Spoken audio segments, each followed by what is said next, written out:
Welcome back to the Virgo channel. My name is Laura. If you're new to the channel, I'm going to do a general message for Virgo. Know that energy is fluid. Roles could be reversed. Always interpret the message as it best resonates with you. Also know on this channel, I like to dive deep within the reading. So I do look at everything, but we take time to look at the spiritual blocks, the shadows, see how they play it as karmic themes. This will allow you to see why everyone's doing what they're doing. That's really important when you're dealing with people that create illusions and facades. And it's important because you're able to not take things personally. The issue is that when we link up with a karmic or a person that, yeah, like I said, would say that anyone that hurts us would be considered fall underneath a karmic, but all relationships will teach you. So every single spiritual connection, whether that's a soulmate, whether that's a twin flame, whether that's a past life karmic mate, will teach you some sort of karma. The really, really negative karmic retribution comes from the past life karmic mate. And it's someone that you have had a connection with for many lifetimes, or like one or two lifetimes, but so long ago. And when I say so long, it could be like a million years ago. And the connection is that strong that they're able to find you in this life.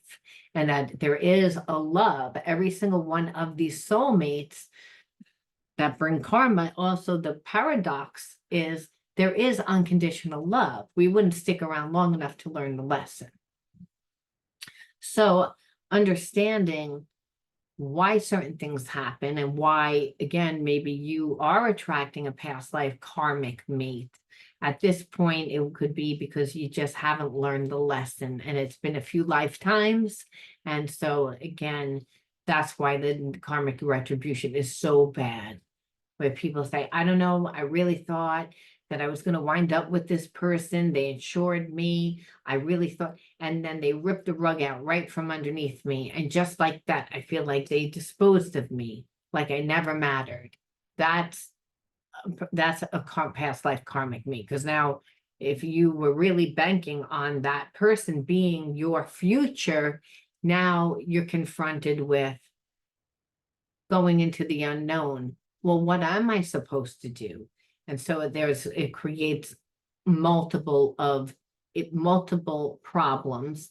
And then on top of it, you're already emotional. You're emotional because this person has abandoned you. But then on top of it, there's another element. So that's an example of really negative karmic retribution. And let's just say that person didn't just throw you out, but then they hooked up with someone else. So again, the whole experience, if we would see, is traumatic at its worst. And so again, not every single spiritual connection, the karma is as bad.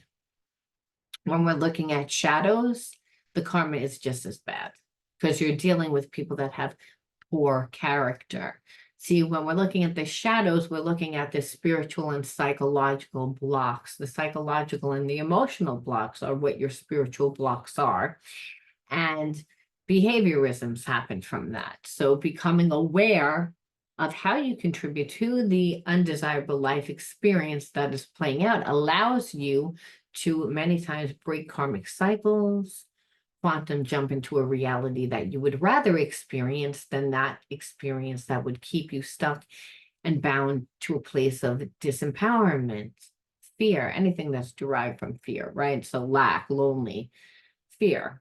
All right. So it's to understand that there's many different realities. So whenever you listen to a reader, that's per se one reality that can play out. We always try on this channel, not just to see what the reality is, but what the reality is that you can shape shift and what the outcome would be, because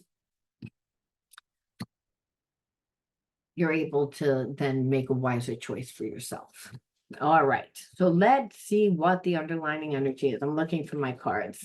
They're all over the place. I feel like someone's all over the place. Okay, let's see. Let's see what the word of the video is. Now, again, if you want to enter into winning a free reading with me, like the video, subscribe to the channel, write the word of the video in your comment bar. The word of the video is always on the first card that I pull out. It's the underlining energy that tells me why everyone's doing what they're doing. By the way, if anyone forgets the word of the video, it'll be in the description box below, along with all other important information. And if you're someone that is in need of shadow healing, well, sign up for my wait list, because my great reveal is happening October 1st, and you will be notified and you will get some free information before you do. Everything's free to sign up. Again, if you're someone that is, again, really suffering from poor relationships, it's the same type of karmic theme.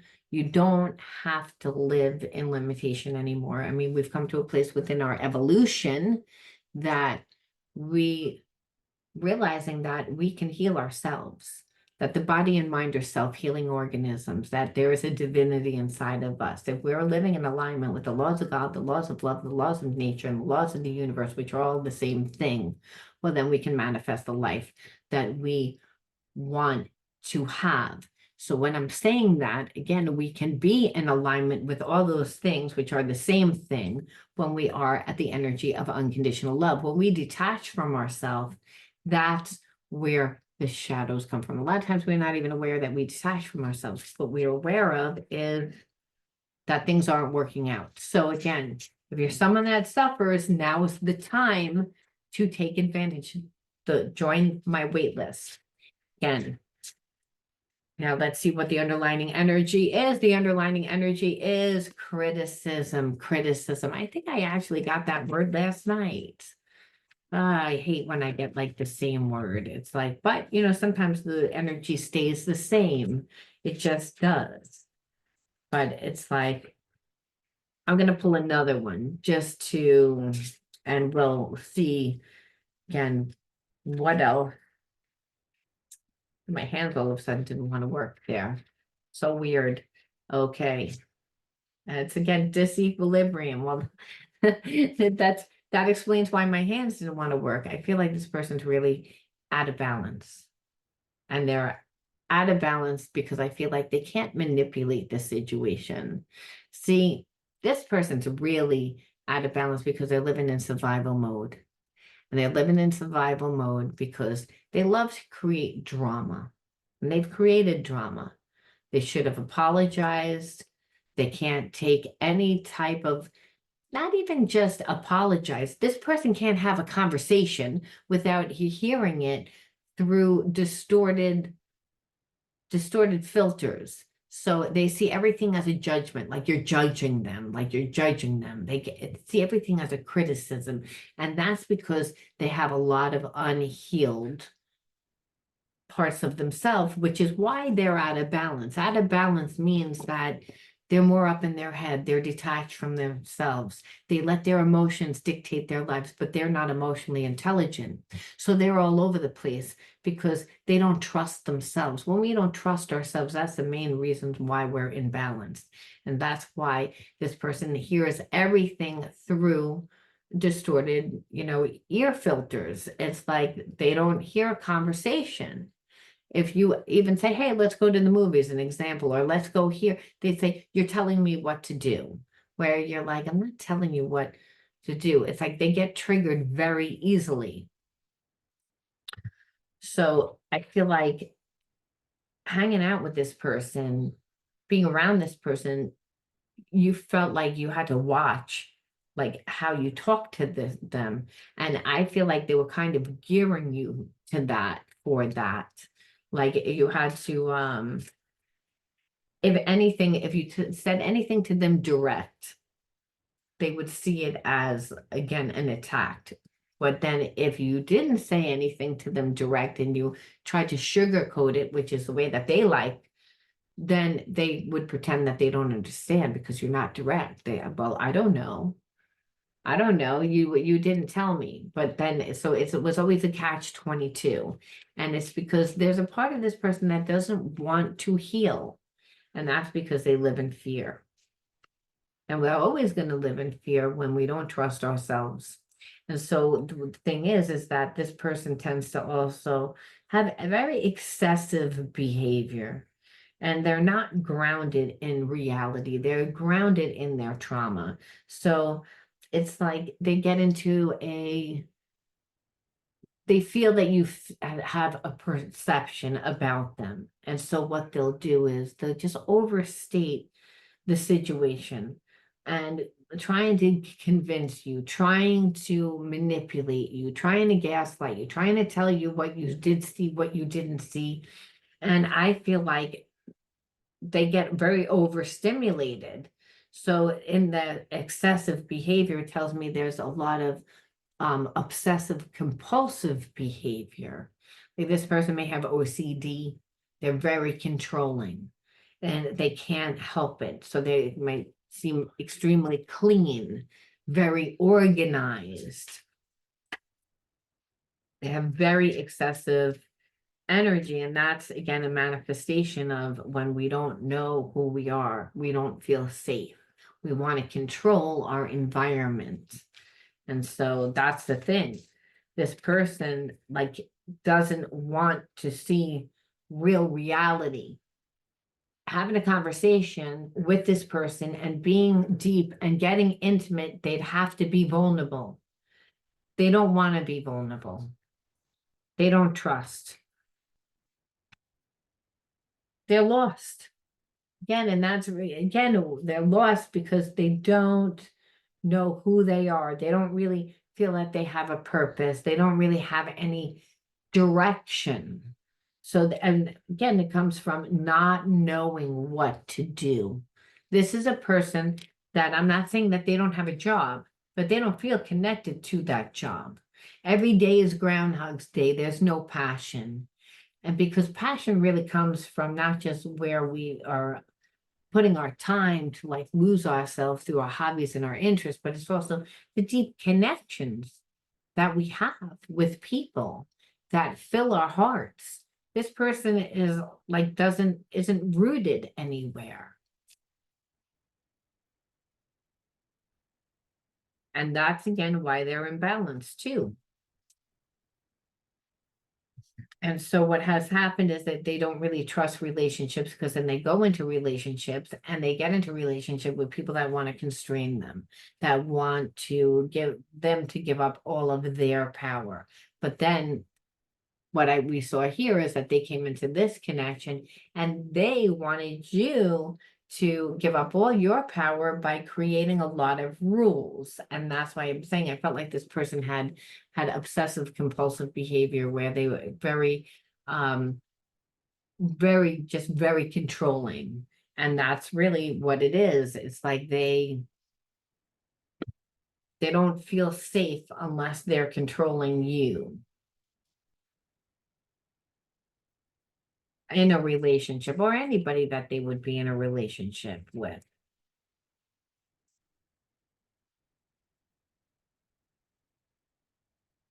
Yeah, and then what happens is that after a while, when they lose all their power because they go into the relationship, they're very codependent, but in their codependency, they have all these other behaviorisms. Then because they're so imbalanced, they can just also have this reckless behavior where they're very thoughtless. They only think about themselves, but then they take dangerous risks.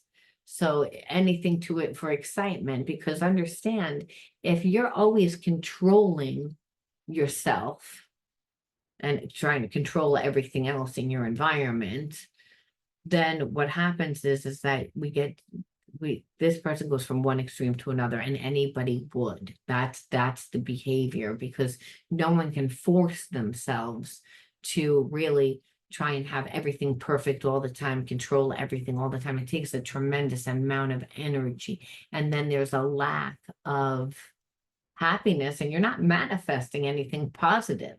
This person has not manifested successful relationships because of it.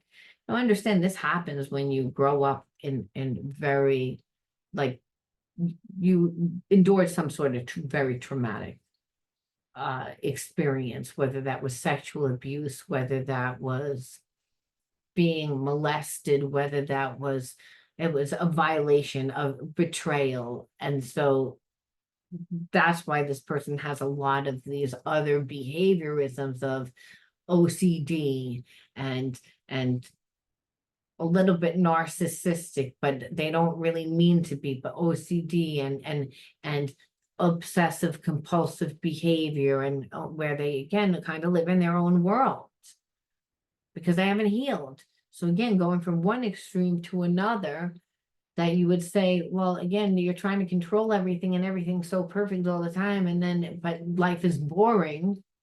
And then for this person's hobbies and what they do in their spare time, they're reckless. So again, the extreme, the compartmentalization, the fragmentation of who this person, again, has learned how to deal with their life, because they live from either one way or the other, which, by the way, is very self-sabotaging. They have everything in order and very controlling. You can go very far, but then the reckless behavior counteracts all that. So it makes this person feel like they're a failure, which is why they want to control everything else. So down deep inside, they don't really think that anyone could love them, that anyone could like them, because they don't like themselves. So I mean, they have a lot. They need a lot of healing. They just need a lot of healing.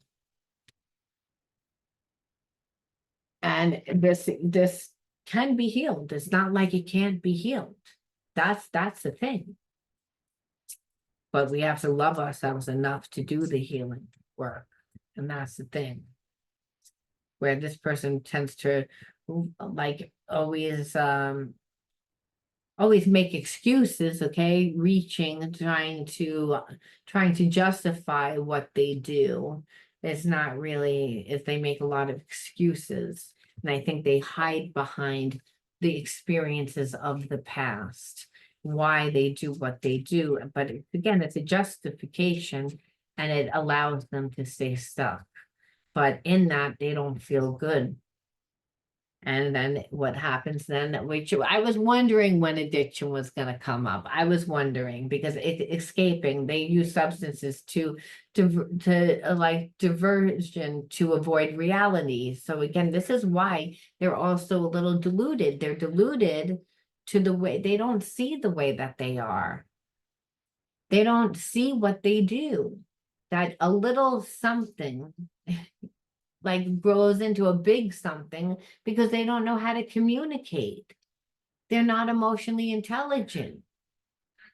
And this is what it is. It winds up, it's like this person feels so bad about themselves, and that they get stuck in the mind chatter of trying to figure things out, and they never come up with the solution because they only are basing the solution to come from their past, and they don't have good past experiences. They're very logical, meaning they're very analytical. We see how much they strategize within the connection to begin with of wanting to control. It's a tremendous amount of energy, like I said, and then you don't get good results because you're always coming from a place of fear. And then this person like escapes, and then they don't remember, because in their escapism, they're, using alcohol or doing drugs and getting caught up in their addictive behavior, because you can't live in extremes. And that's what this person does.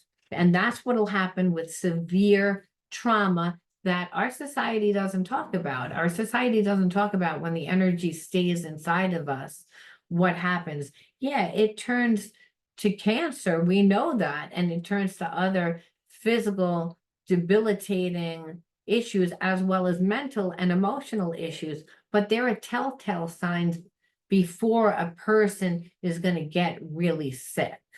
And that's the addiction is one, but even before then, and it's them controlling, how they're trying to control the environment, how they can't have a conversation without being triggered. And then they don't want to change.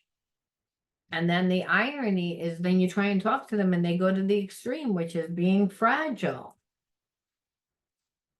again, there's a very fragmented. So you're like, who am I dealing with today? It's like you're hot and you're cold. You're in and you're out. You know, that song by Katy Perry, that's what I'm hearing in my head. It's like, that's what it's dealing with this person. So it's like, I don't know how it's going to be today. I feel like I can be my true self around you. And I feel like that's how they do feel. And I feel like it's because you put up with it for a long time and there is a connection. I feel like you've tried to be understanding. You've tried to see things from their way. You are the first person to make me feel this way. And I feel like that's also a problem too. And I say, because it's a real relationship, you let this person be themselves. But in that, it also makes them have to look at themselves. Because usually people don't want this person to be themselves and tell them who they need to be and why. And then they get caught up in the don't control me. You're not going to tell me who I am. And because again, they need to control their life in order to feel safe. They need to manipulate. The thing is, you don't let this person manipulate you, but you also don't manipulate them. So there's actually nothing to to trigger this person. They feel the unconditional love. They have unconditional love for you. They try to control this relationship. They control everything. It's a survival mechanism when we do that. And it's also because then person's stuck in their trauma. Where's their identity? That's a second chakra imbalance. How can you go with the flow of life if you're not in your passion for life? No, this person is like, no, I'm going to control everything, including you, because I don't trust, but I don't trust myself. That's the issue.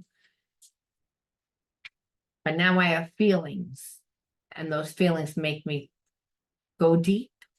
And I try to shut them off. I try to control them. I can't.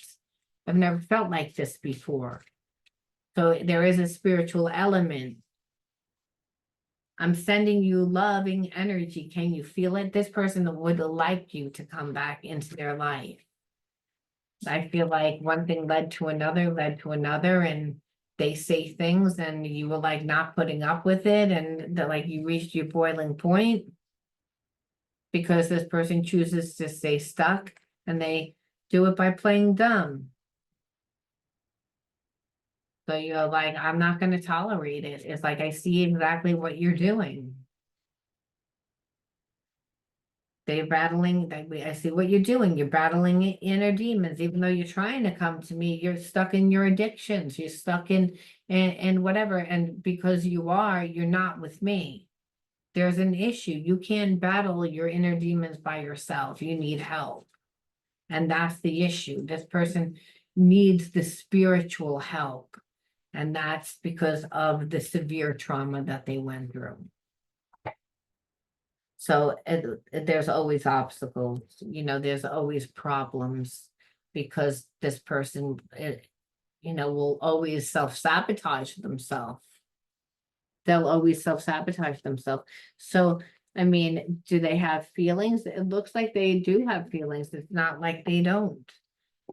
But they have a lot of wounds that need to be healed. Yeah, this person, I feel like it will express their truth to you, but there'll always be a bit of defiance, okay? There'll always be a bit of defiance because they don't want to give up their power. So they'll tell you what you want to say, but it will be, this person will protest a lot and it's going to be challenging, okay? Because they haven't done the healing. So it's like they'll tell you, like I said, they'll make that declaration to you because they have feelings, but it will always be like tension. They'll have anxiety. They feel pressure to be somebody in a relationship that they don't they don't know how to be because they haven't healed. And that's really what I feel like, tension and anxiety and pressure, where relationships that shouldn't be that.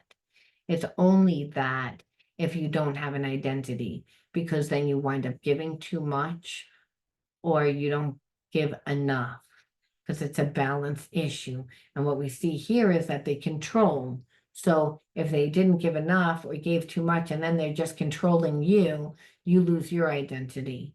So relationships don't really work because they have to be in a place of unconditional love, not afraid of what's going to happen, have anxiety, what you might do, what you could do, because that's what happened to them. They're living in the past, they're fragmented. It doesn't mean that they don't have feelings, but it means that they need to change. They need to change, they need to heal, they need to go a new direction, literally. It's again, and they can do it.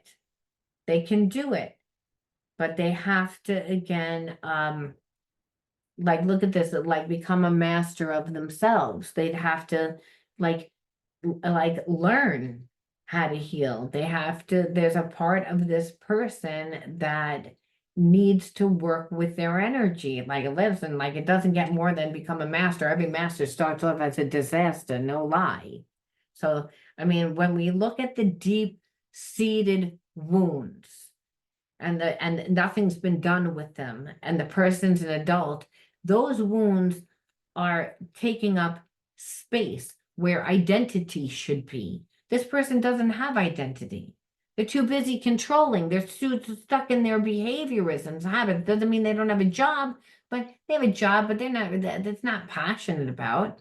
They don't have anything in their life except for like controlling. And then if they do get into a relationship, the relationship winds up going south right away. So they don't really believe that they can have it because of their issues. So again, when a master, what starts off as a disaster, they start off because they're so wounded. They need to heal themselves. They need to learn to work with their energy. What is this person doing? They're working with their energy. It looks like they're doing Qigong, right? That's energy healing. This person needs to do that. Because right now they're a chameleon. I always say that this is a big chameleon card. I always forget to take it out. It's a Joker card. It's like there's a nothing card. It's a chameleon. Otherwise, they stay a chameleon, right? They'll become whoever that you want them to become for a certain amount of time, and then they'll revert back into their addictions because no one can control who they are to just fit in. And I feel like this person has done that. They've tried to like manipulate their life in every which way to change the outcome. That's why they control everything. You know, they'll be like, well, I'll just agree with everything the person wants. Oh, that didn't work. Well, I'll just act like the bad boy, bad girl. Nope, that didn't work. I'll try and do this. I'll try and control them. I'll try and manipulate. That didn't work. That didn't, because the root is fear. And it's coming from themselves. It's again where they need to refine themselves. They need to look at this. They need to develop over time. They need to purify and develop over time. So they need to clear out. Look at that, thumbs down. Like they need to clear themselves, and that's negative energy. Yeah, thumbs down. It's like the negative energy. They have to purify it. And then they need to, again, they need to refine it. They need to heal it. And look at this spirits here. We know this is alcohol, but it's like almost like spirit. They need to find God. They need to find a higher power. They need to put the power in something greater than themselves to heal. Because again, we see addictions. We see, again, because this person has self-loathing, they don't like themselves, they don't trust anyone. So how could you possibly love them? How could you possibly like them? And so this is their issue. And so again, look at this broken heart. They have a broken heart. And really what this relationship did is that it's always going to be a broken heart until they heal. You're always going to be let down. They're always going to be stuck in regret. Not that they didn't have feelings. They don't know how to be in a relationship because of that trauma. They get triggered too much. And that's what happens with severe trauma. The person it doesn't hear what's being said. They don't see what's being seen. They're living in that reality. That's why it says we're all not crazy. We just live in different realities. Some people seem like they're crazy. There is no such thing. It's again, that's that person's reality, whatever they went through, the trauma of what they went through.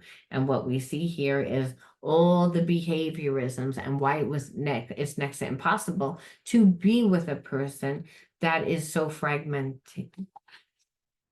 So we have to say, well, what was the point for me? Because again, they know that they need to heal. So they know that they need to heal. It doesn't mean that they're not going to come to you.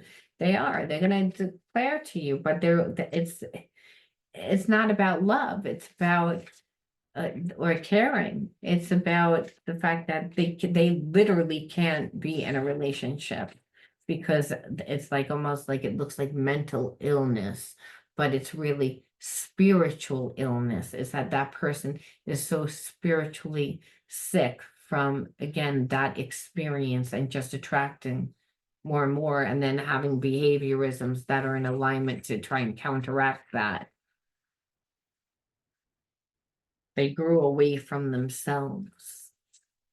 So again, you attracted that. Card number one, inner child wound card number one, unworthy. Well, clearly, if this person again played these games, it definitely would make you feel unworthy. It would bring up that inner child wound, like I'm not important. Resilience. Loner. I pull 6. Rebellion. Sing. Trauma. How many is that? 1, 2, 3, 4, 5, 6. Okay. So, the irony is I feel like that even though, yes, you grew up with trauma where you were made to feel unworthy, you had gifts and a lot of them, and it's because of the trauma. And so you learn to be a loner. You don't need to be in a relationship. So this person is coming back because there's a part of them that it's like, I knew that there was a connection. I just wasn't going to give anything. And now they see that they can't control the relationship. So now there's an actual want, even though they're broken. But what they see is you're able to be a loner, that you have no expectation of them. You weren't trying to control them, that they didn't hear what was really being said. That's why they're coming back. And it was because this tells me, well, you're a loner, you didn't need them. It's like you're resilient, and you had to be because you again grew up with trauma of being made with emotional abuse, of feeling that you were unworthy, not good enough, and actually seen as very bad, rebellious, like a problem. And so there was shame on to you, but you learned how to have your voice. And that's really like where you're able to set boundaries and you were able to communicate to this person. I believe that that's a gift of yours, to be able to communicate where a person understands spiritually, but also they understand themselves, is what I mean spiritually. So you were able to express to this person how it made you feel and what they were doing and how it made them actually look bad, I feel, and that you've always had a gift to be able to talk to people. And I feel as if the person didn't like what you said when you said it, but the fact that you walked away and you're like, I don't need you. See, I'm used to being alone. I can be alone. I don't need to have friends. I don't need to have anything because I grew up with trauma too, severe trauma,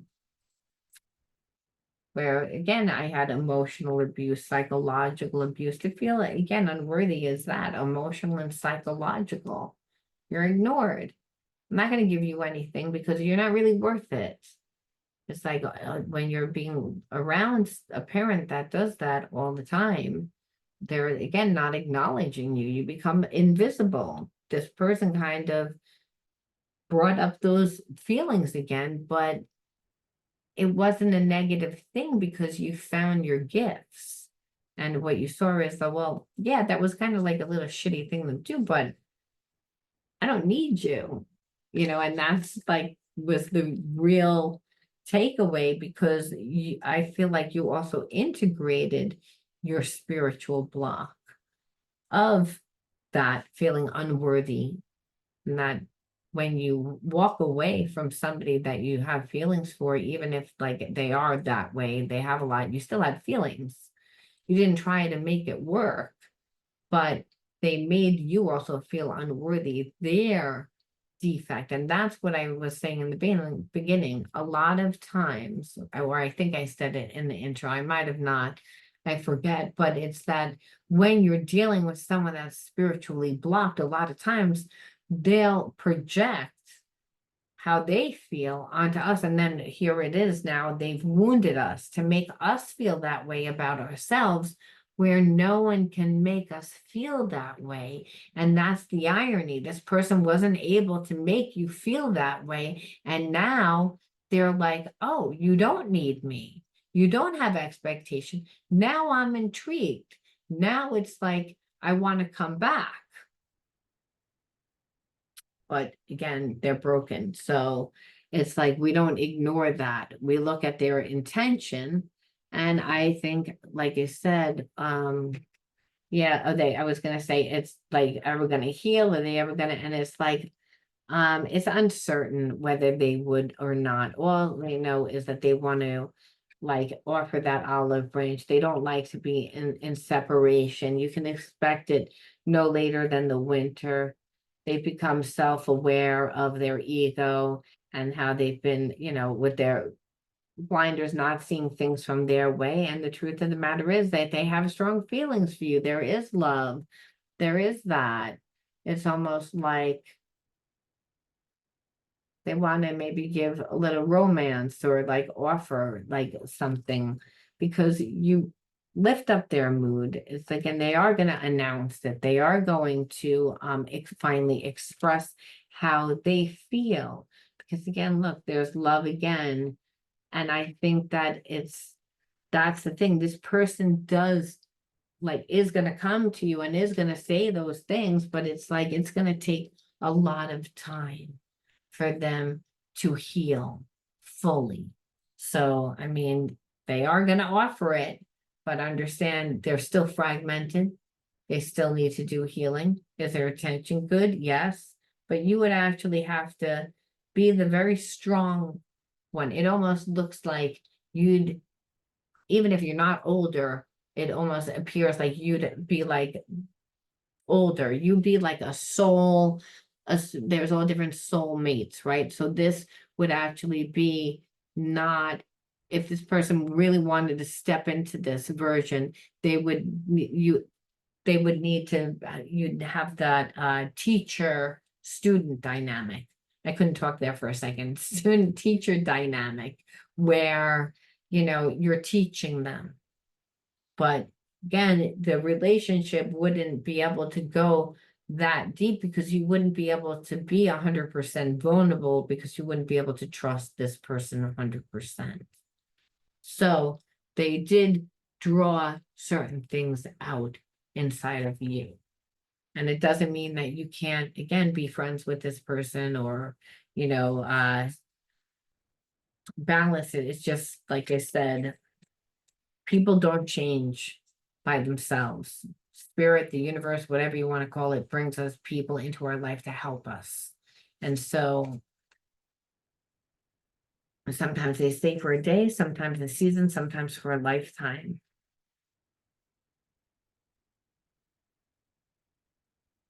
But if it's like that type of connection, it would most likely only be for a season, like if you were a teacher, because eventually you'd want to meet somebody that was more on your level. It would be exhausting. That's what it would, because it's like being with someone on a lower vibration. But again, it's up to you. I'm just telling you what would happen. And what Spirit says is, we leave you off with inner beauty. That Spirit says that you know your worth. Is that you open your eyes of your heart and you direct your gaze to the light within every being. Personality and physical appearance are in the image of man. Beauty and goodness are in the image of God. So it's all about this person's character. And that's what really Spirit's saying. It's like the person has good intention.